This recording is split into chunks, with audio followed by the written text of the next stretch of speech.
بسم اللہ الرحمن الرحیم نحمدہ ونصلی علی رسولہ الکریم اما بعد فاعوذ باللہ السمیع العلیم من الشیطان الرجیم بسم اللہ الرحمن الرحیم الصلاۃ والسلام علیک یا رسول اللہ وعلی آلک واصحابک یا حبیب اللہ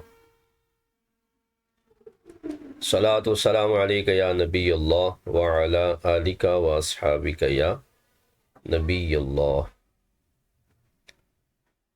النوع الثامن عشرہ 18ویں نوع المعلل حدیث معلل معلل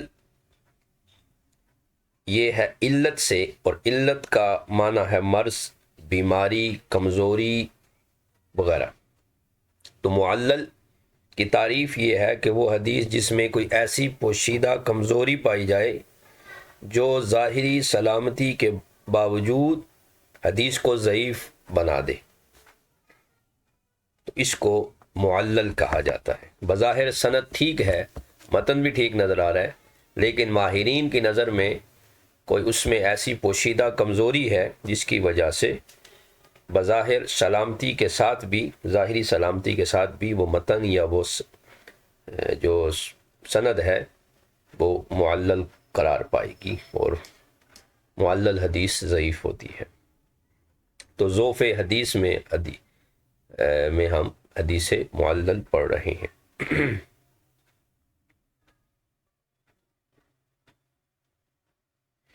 حدیث معلل کی دو اہم شرائط ہیں، ایک یہ کہ وہ سبب پوشیدہ ہو جو حدیث کو ضعیف بنا رہا ہے، ظاہر نہ ہو، اور دوسرا اس حدیث میں اس سبب کے سبب کمزوری بھی پیدا ہو رہی ہو، سبب بھی پوشیدہ ہو اور اس سبب کی وجہ سے حدیث میں کمزوری پیدا ہو رہی ہو، تو اس حدیث کو معلل کہیں گے۔ حدیث معلل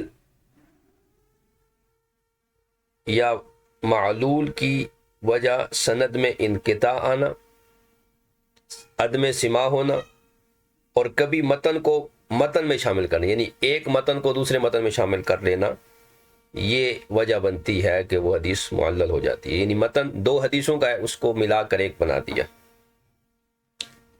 تو آج کی گفتگو جو ہے وہ اس بارے میں ہے۔ اب اس کی پہچان کا کیا طریقہ ہوگا، تو یہ ساری باتیں جو ہے وہ آج کی گفتگو میں کریں گے۔ آغاز کرتے ہیں۔ المعلل حدیث معلل، وَيُسَمُّونَهُ المعلول، اور محدثین اسے معلول بھی کہتے ہیں۔ وَهُوَ لَحْنٌ، یہ غلطی ہے۔ وَهَذَا النَّوْعُ مِنْ أَجَلِّهَا، یہ نوع جو ہے یہ بڑی علوم حدیث کی بڑی اعلیٰ اور اشرف انواع میں سے ہے، بڑی جلیل القدر جو ہے وہ یہ نوع ہے، بڑی عظیم المرتبت یہ ہے۔ یتمکن منہ اہل الحفظ والخبرۃ والفہم الثاقب، یتمکن منہ، اس پر قادر جو ہوتے ہیں وہ صرف اہل حفظ، مہارت تامہ رکھنے والے باخبر، اور فہم ثاقب، روشن فہم رکھنے والے حضرات ہی اس حدیث معلل پر قادر ہوتے ہیں کہ وہ اس میں کلام کر سکیں۔ ہر آدمی اس میں گفتگو نہیں کر سکتا۔ اب معلل بنی ہے علت سے، تو علت کے بارے میں گفتگو کریں گے کہ علت کیا ہے۔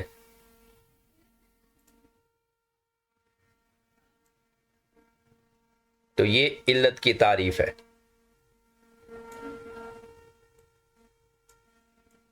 وَالْعِلَّةُ عِبَارَةٌ عَنْ سَبَبٍ غَامِضٍ قَادِحٍ مَعَ أَنَّ الظَّاهِرَ سَلَامَةَ مِنْهُ، کہ علت یہ عبارت ہے اس بات سے کہ ایسا گہرا پوشیدہ غامض پوشیدہ سبب اس روایت میں موجود ہو جو اس کو قدح لگانے والا ہو، اس میں عیب پیدا کرنے والا ہو، باوجود اس کے کہ اس حدیث کا ظاہر جو ہے وہ اس سے سلامت نظر آتا ہے، لیکن بنظر عمیق اگر اسے دیکھا جائے تو اس میں کوئی مخفی سبب ہے جو حدیث میں عیب پر پیدا کر رہا ہے، جبکہ بظاہر حدیث اس عیب سے سلامت نظر آتی ہے۔ تو اس عیب کی وجہ سے، اس علت کی وجہ سے اس حدیث کو حدیث معلل کہا جاتا ہے۔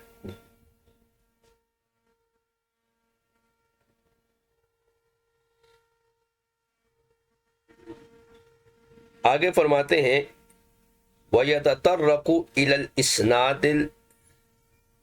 الْإِسْنَادِ الْجَامِعِ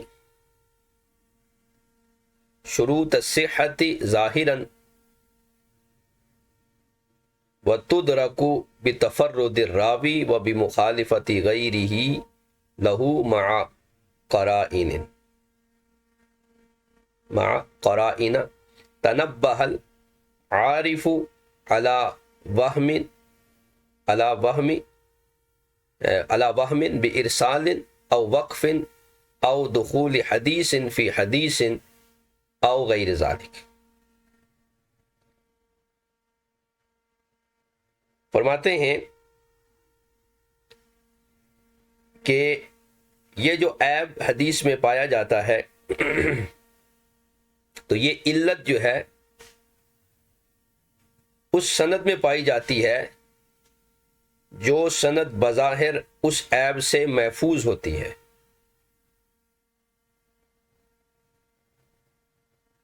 اور صحت کی شرائط کی جامع ہوتی ہے۔ یہ جو ہے وہ عیب اس سند میں پایا جاتا ہے جو بظاہر شروط صحت کی جامع ہوتی ہے اور اس عیب سے سلامت ہوتی ہے، لیکن ائمہ ماہرین کے نزدیک وہ اس میں وہ عیب پایا جاتا ہے۔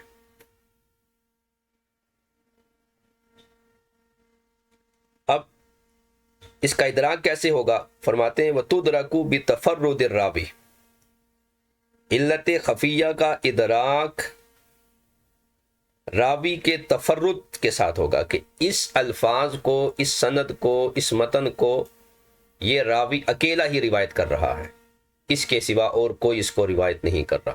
تو یوں ہمیں پتہ چلے گا کہ اس میں علت قادحہ پائی جا رہی ہے۔ تو راوی کے تفرد سے علت حدیث کا پتہ چلے گا۔ وَبِمُخَالِفَةِ غَيْرِهِ لَهُ مَعَ قَرَائِنَ، اور راوی کے اپنے غیر کی مخالفت کرنے سے، مخالفت غیرہ لہو یعنی راوی کے علاوہ جو دیگر راوی ہیں وہ اس کی مخالفت کریں گے اور قرائن سے ان کا پتہ چلے گا۔ مع قرائن تنبہ العارف، یعنی راوی کے دیگر لوگ مخالفت کریں تو بھی پتہ چلے گا کہ اس میں علت پائی جا رہی ہے، جو کہ باقی یہ الفاظ نقل نہیں کر رہے۔ مع قرائن تنبہ العارف، اور مختلف قرائن سے بھی معلوم ہوگا کہ اس میں یہ علت پائی جا رہی ہے، لیکن کس کے لیے؟ العارف، جو اس کا ماہر ہے، عارف ہے علم کا۔ کیسے؟ علی وہم بارسال، کہ راوی سے وہم ہوا۔ کیسے؟ بارسال او وقف، مثلا اس نے کسی اس حدیث کو کسی نے موصولاً روایت کیا تو اس راوی نے اسے مرسل روایت کر دیا، یا کسی نے مرفوع روایت کیا، اس نے اسے موقوف روایت کر دیا، یا اس نے ایک حدیث میں دوسری حدیث کو داخل کر دیا۔ تو ان قرائن کی وجہ سے پتہ چلے گا کہ اس میں جو ہے وہ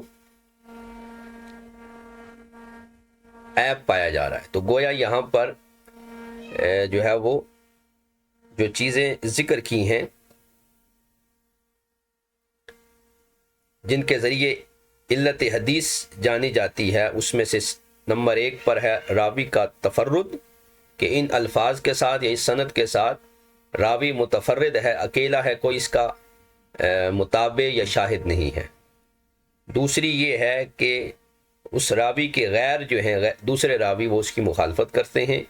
اور تیسرا یہ کہ جو ماہر ہیں وہ قرائن کے ذریعے اس کی غلطی کو پہچان لیتے ہیں، جیسے کسی حدیث کو باقیوں نے متصل بیان کیا اور یہ راوی اسے مرسل بیان کر رہا ہے، باقیوں نے مرفوع بیان کیا، یہ اسے موقوف بیان کر رہا ہے، یا پھر ایک حدیث میں دوسری حدیث داخل کر رہا ہے، او غیر ذالک، یا اس کے علاوہ دیگر بھی امور ہیں جن سے پتہ چلتا ہے۔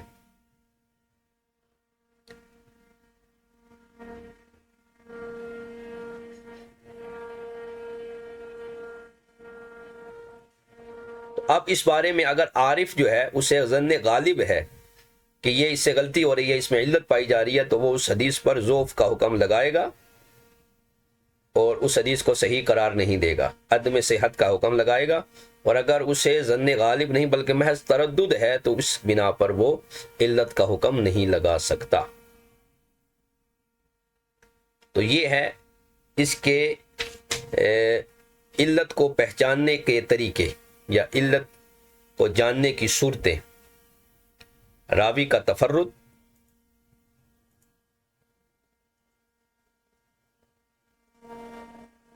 یہ یہاں پر اس نقشے میں آپ دیکھیں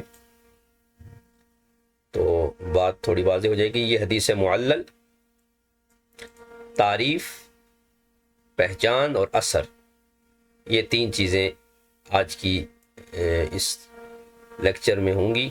معلل کے بارے میں تعریف، پہچان اور اثر۔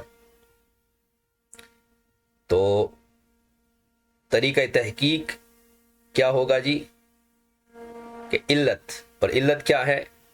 سبب خفی بھی ہے اور قادح بھی ہے۔ جو ان دو شرائط جو ہم نے بیان کی تھیں کہ وہ سبب ظاہر نہ ہو، سبب خفی ہو، اور پلس قادح ہو، اس میں عیب لگانے والا ہو، تو اس کے ساتھ جو ہے وہ حدیث معلل بن جائے گی۔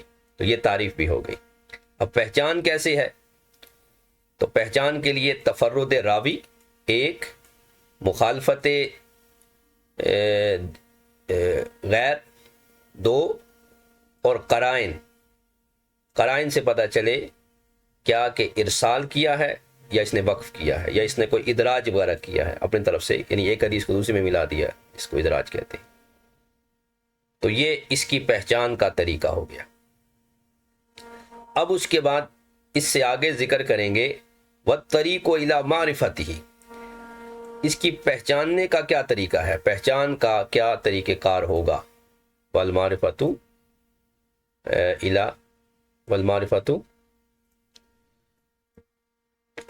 وَالطَّرِيقُ إِلَى مَعْرِفَتِهِ، تو کہتے ہیں جمع طرق الحدیث والنظر فی اختلاف رواتہ وضبطہم واتقانہم۔ طریقہ یہ ہوگا کہ اس حدیث کے جتنے بھی طرق ہیں سب کو جمع کیا جائے گا، حدیث کے تمام طرق کو جمع کرنا اور راویوں کے اختلاف میں نظر کرنا، اور ان راویوں کے ضبط اور اتقان میں بھی غور و فکر کرنا کہ یہ سارے راوی جو اختلاف کر رہے ہیں یہ ضابط ہیں یا نہیں۔ تو تین امور یہاں پر ذکر ہوئے۔ نمبر ایک، طرق جمع کرنا اس حدیث کے۔ نمبر دو،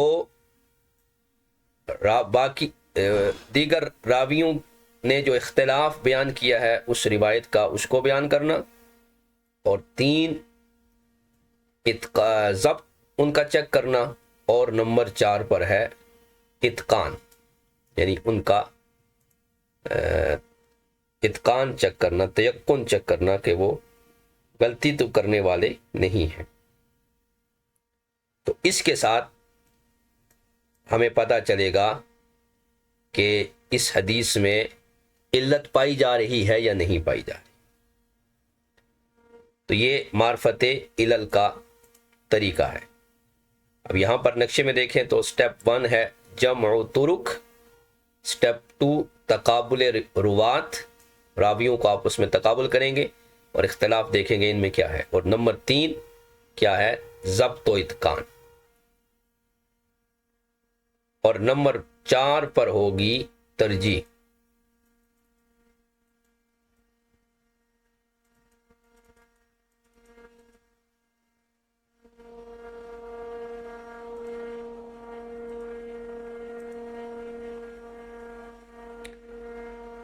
اب اس کے بعد جب یہ چیزیں ہمیں معلوم ہو گئیں، طرق جمع ہو گئے، تقابل ہو گیا، ضبط و اتقان، اب ترجیح دینی ہے۔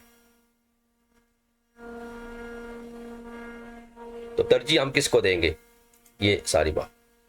اب آگے گفتگو یہ ہے کہ علت جو ہے وہ کہاں کہاں ہوتی ہے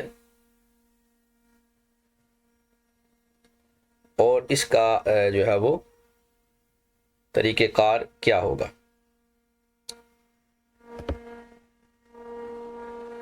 فرماتے ہیں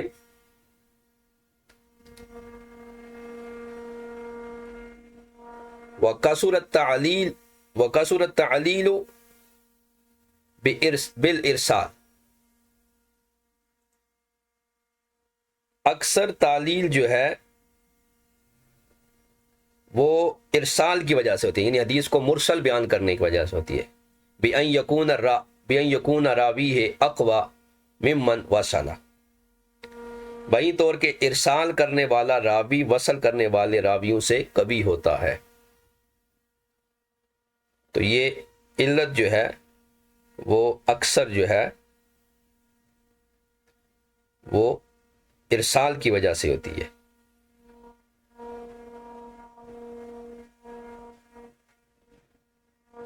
اور آگے فرمایا وَتَقَعُ الْعِلَّةُ فِي الْإِسْنَادِ وَهُوَ الْأَكْثَرُ وَقَدْ تَقَعُ فِي الْمَتْنِ، ارسال سند میں کم ہوتا ہے اور سند میں زیادہ ہوتا ہے اور متن میں کم ہوتا ہے۔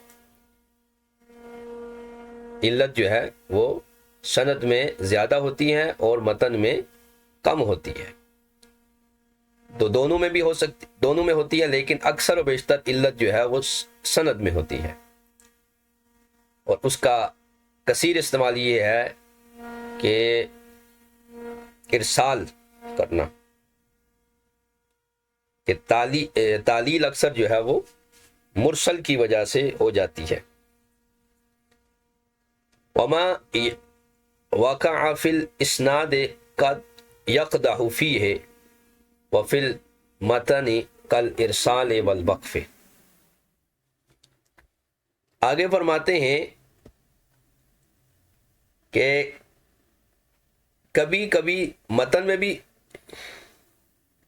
جو ہے وہ علت واقع ہوتی ہے، اور وما واقع فی الاسناد، اور وہ جو سند میں واقع ہوتی ہے تو قد یقدح فیہ وفی المتن، جو سند میں علت آتی ہے وہ سند کو بھی مجروح کر دیتی ہے، اور وفی المتن، اور متن کو بھی جو ہے وہ مجروح کر دیتی ہے۔ یعنی سند کی جو علت ہے وہ زیادہ خطرناک ہے۔ متن میں جو علت آتی ہے بعض دفعہ سند ٹھیک ہوتی ہے، صرف متن میں کمزوری ہوتی ہے، لیکن سند میں جب تعلیل آتی ہے تو وہ نہ صرف سند کو عیب دار کر دیتی ہے بلکہ متن کو بھی عیب دار کر دیتی ہے، جیسے کل ارسال والوقف، جیسے مرسل یا موقوف بیان کرنا۔ ٹھیک ہے، یعنی وہ علت جو مرسل اور وقف کی وجہ سے آئی۔ وقد یقدح فی الاسناد خاصۃ، کبھی کبھی جو علت ہے وہ صرف سند کو عیبدار کرتی ہے، وَيَكُونُ الْمَتْنُ صَحِيحًا، جبکہ متن صحیح ہوتا ہے۔ اس کی مثال دیتے ہیں، جیسے کہ حدیث یعلى بن عبید عن الثوری عن عمرو بن دینار، حدیث البیعان بالخیار، کہ یعلى بن عبید کی حدیث امام سفیان ثوری سے اور وہ عمرو بن دینار سے روایت کرتے ہیں، حدیث ہے کہ بیع کرنے والے متعاقدین دونوں اختیار پر ہیں۔ تو فرماتے ہیں کہ اس میں یعلا نے جو ہے نا غلطہ، یعلا نے جو ہے وہ اس میں غلطی کی، انما ہوا عبد اللہ ابن دینار، یہ عمر بن دینار نہیں ہے، یہ غلطی ہوئی ہے۔ تو یہ علت ہے، اصل میں یہاں عمر کی جگہ جو ہے وہ عبداللہ ہے، تو صحیح جو ہے وہ یہ ہے عبداللہ بن دینار۔ نہ کہ عمر بن دینار۔ تو یہ جو غلطی ہے، اس نے صرف سند کو متاثر کیا، متن میں کوئی خرابی نہیں، جو متن بالکل ٹھیک ہے کہ بیع کرنے والے متعاقدین دونوں، بائع اور مشتری دونوں کو اختیار ہوتا ہے۔ کب تک؟ عند الاحناف، جب تک مجلس عقد ختم نہیں ہوتی، جب تک مجلس عقد باقی ہے تب تک دونوں کو اختیار ہے کہ بیچنے والا جو ہے وہ اگر اس نے پہلے بولا ہے تو وہ اپنے ایجاب کو واپس لے سکتا ہے، اور اسی طرح قبول کرنے والا چاہے وہ مشتری ہے تو وہ قبول کرنے میں بھی جو ہے وہ توقف کر کے، سوچ و بچار کر کے اس آفر کو، اس ایجاب کو رد کر سکتا ہے۔ یہ معنی ہے، یہ احناف کے ہاں اس حدیث کا معنی ہے۔ وَقَدْ تُطْلَقُ الْعِلَّةُ فِي غَيْرِ مُقْتَضَاهَا الَّذِي قَدَّمْنَاهُ۔ آگے فرماتے ہیں کہ کبھی کبھی علت کا اطلاق اپنے مقتضا کے علاوہ پر بھی ہوتا ہے، جسے ہم نے ماقبل ذکر کر دیا، جیسے کذب الراوی، جیسے راوی کا کذاب ہونا، جھوٹا ہونا، وغفلتہ، اور اس کا غافل ہونا، وسوء حفظہ، اور سوء حفظ ہونا، ونحو من اسباب ضعف الحدیث، یا اسی طرح دیگر جو اسباب ضعف ہیں ان کی وجہ سے حدیث میں بھی علت آتی ہے اور وہ حدیث ضعیف قرار پاتی ہے۔ وَسَمَّ التِّرْمِذِيُّ النَّسْخَ عِلَّةً۔ اب یہاں پر ایک خاص انداز ذکر کر رہے ہیں کہ امام ترمذی نے نسخ کا نام علت رکھا ہے۔ وَأَطْلَقَ بَعْضُهُمْ الْعِلَّةَ عَلَى مُخَالِفَةٍ لَا تَقْدَحُ، اور بعض نے علت کا اطلاق اس مخالفت پر کیا جو حدیث میں عیب پیدا نہیں کرتی، جیسے کا ارسال ما وصلہ ثقۃ الضابط، جیسے ایسی حدیث کو مرسلن روایت کرنا جسے ثقہ حافظ نے موصولن بیان کیا، حتی قال، یہاں تک کہ بعض نے کہا من الصحیح صحیح معلل، کہ حدیث صحیح میں صحیح معلل بھی ہے، کما قیلا من ہو، جیسے یہ کہا گیا کہ صحیح شاذ، کہ صحیح ہے لیکن شاذ ہے، یعنی سند صحیح ہے، ثقہ راوی ہے، لیکن وہ اوثق کی مخالفت کر رہا ہے لہذا شاذ ہے۔ تو یہاں پر بھی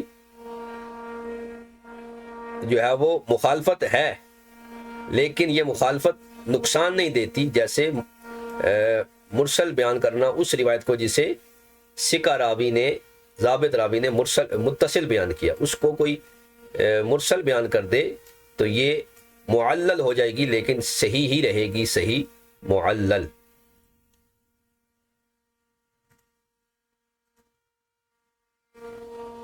اب آئیں جی اس کا ایفیکٹ اور اثر۔ سند پلس متن دونوں متاثر، جیسے اس کی مثال ہے وقف و ارسال۔ صرف سند متاثر ہے، متن صحیح ہے، جیسے البیعان بالخیار، اور اس میں خطا کیا ہے؟ عمر بن دینار غلطی ہے اور عبداللہ بن دینار صحیح ہے۔ آگے فرماتے ہیں جو ابھی ہم نے پڑھا کہ علت کبھی کذب کی وجہ سے بھی آتی ہے، سوء حفظ کی وجہ سے، غفلت کی وجہ سے، نسخ کی وجہ سے بھی آتی ہے، اور آگے یہ دو قسمیں بیان کی کہ صحیح حدیث کی دو قسمیں، ایک صحیح سالم ہے اور ایک صحیح معلل ہے۔ تو وہ صحیح جس میں مخالفت پائی جائے تو وہ صحیح معلل ہے بعض کے نزدیک، اور جس میں یہ مخالفت نہ پائی جائے تو وہ صحیح سالم ہے۔ تو یہ آج کا جو سبق تھا وہ حدیث معلل کے بارے میں تھا۔ تو حکم اس کا یہ ہوگا کہ یہ حدیث ضعیف ہے، جب معلل کی شرائط پائی جائیں گی، ثابت ہو جائیں گی تو یہ حدیث ضعیف قرار پائے گی۔ اب حدیث معلل میں جو کتابیں لکھی گئی ہیں، کیونکہ یہ بڑا دقیق فن ہے اور ہر آدمی اس پہ کلام نہیں کر سکتا، تو اس میں جن لوگوں نے کلام کیا ہے وہ محدود ہی ہیں۔ اب یہاں پر امام سیوطی نے ایک طویل کلام کیا ہے بسم اللہ الرحمن الرحیم فاتحہ سے پہلے پڑھنے پر، یہ آپ تدریب الراوی سے اس کی دیکھ لیجئے گا کہ یہ جو روایت بیان کی ہے حضرت انس بن مالک نے کہ صلیت خلف نبی صلی اللہ علیہ وسلم ابی بکر و عمر و عثمان و کانوا یستفتحون بحمد اللہ رب العالمین لا یذکرون بسم اللہ الرحمن الرحیم من اول قرات و فی آخریہ. تو اس بارے میں انہوں نے کلام کیا اور اس کو انہوں نے معلل کرا دیا. ٹھیک ہے نا. ھذا الحدیث معلول زاد فیہ ولید بن مسلم عن مالک صلیت خلف رسول اللہ. یہ ولید بن مسلم نے اس کا اضافہ کیا. ٹھیک ہے. تو اس پر انہوں نے کافی طویل کلام، جو کہ شوافے ہیں اور ان کے ہاں بسم اللہ پڑھی جاتی ہے، تو اس پر ایک طویل کلام امام سیوطی کا موجود ہے. اب حدیث معلل میں جو کتابیں ہیں یہ ان کا وہ طویل کلام ہے، اور آگے جو ہے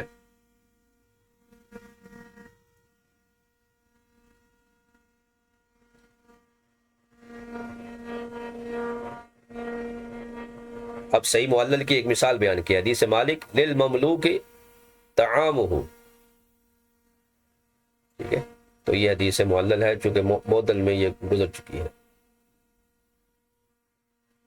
تو معدل میں اسے شمار کیا گیا چونکہ دو لگاتار راوی جو ہے امام مالک کے بعد جو ہے وہ ساکت ہیں، تو یہ معدل ہے. وَرَوَاهُ عَنْهُ ابراہیم ابن طہمان و نعمان ابن عبد السلام موصولاً. جبکہ امام مالک سے ان دو راویوں نے اس کو موصولاً بیان کیا، جبکہ امام مالک خود اس کو معدل روایت کر رہے ہیں. تو یہ آ گیا اس میں، چونکہ راوی ثقہ ہیں اس لیے صحیح معلل ہے.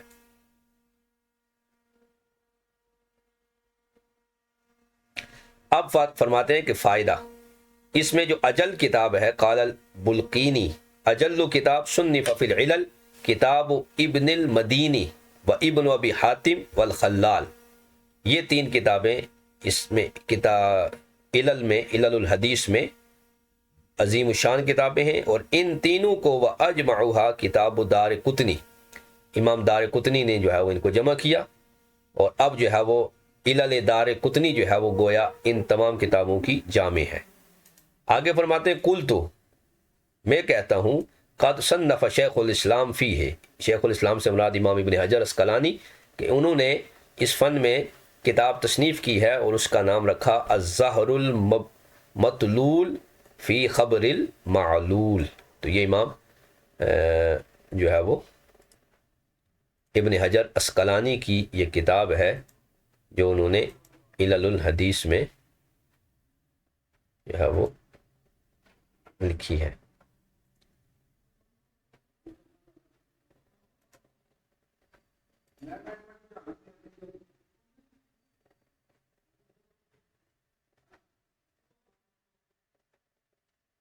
ٹھیک ہے. تو یہ اسی طرح پھر امام ترمذی کی ہے علل الکبیر، علل الصغیر، تو یہ ساری کتابیں جو ہے وہ علل پر ہیں. اسی طرح امام ابن جوزی کی ہے العلل المتناہیہ، یہ بھی جو ہے وہ علل پر لکھی. تو آج کی گفتگو یہاں تک ہے. اب اگر کسی نے کوئی سوال کرنا ہو تو وہ کر سکتے.